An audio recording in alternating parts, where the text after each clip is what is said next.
Permettez-moi quand même d'être surpris par le tweet de Macron. Trois choses qui m'ont surpris dans ce message, c'est que Macron acte la chute de Maduro comme un fait accompli légitime. Il dit bien que le peuple vénézuélien est débarrassé du coup de Maduro. Il requalifie un enlèvement militaire en libération. C'est inédit, il fallait le faire.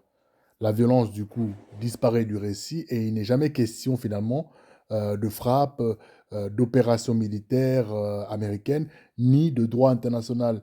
Et il reconnaît de jure immédiatement un nouveau pouvoir, donc Edmundo González Urrutia, et il le présente comme le président élu. La transition est déjà cadrée politiquement avant même toute stabilisation interne.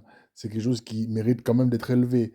En clair, Macron vient valider politiquement l'opération militaire spéciale, si on veut, des États-Unis. Et pourquoi ce discours, à mon sens, est problématique d'un point de vue structurel? C'est parce qu'il y a une confusion volontaire, premièrement, entre le peuple et la puissance. Donc, lorsqu'il dit, par exemple, le peuple vénézuélien ne peut que s'en réjouir, c'est une fiction typiquement politique, classique, puisque aucun peuple n'est homogène, aucun peuple ne parle comme d'une seule voix, et surtout, ce peuple ici n'a rien décidé. On n'a pas consulté les Vénézuéliens. La décision, elle est exogène, elle est extérieure, elle est militaire, elle est unilatérale, elle est violente, elle est exceptionnelle. Le peuple vénézuélien est invoqué après coup afin de légitimer la force qui a été employée en amont. C'est exactement la grammaire de la libération par procuration.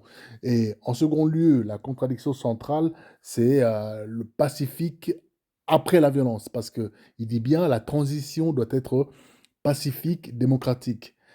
Mais Maduro, il a été enlevé, il a été kidnappé par une puissance étrangère afin d'être jugé dans un territoire étranger selon des procédés arbitraires et violents. Des frappes ont eu lieu, l'État, la tête de l'État a été décapitée, on exige la paix après avoir validé la violence exceptionnelle.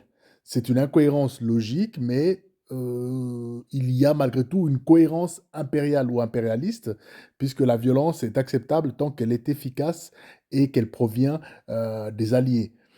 Et enfin, dans un tiers-temps, il y a l'abandon total du droit international.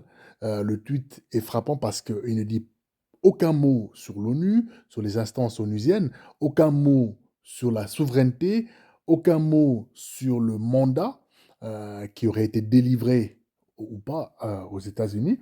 Aucun mot, enfin, sur la légalité de l'action entreprise.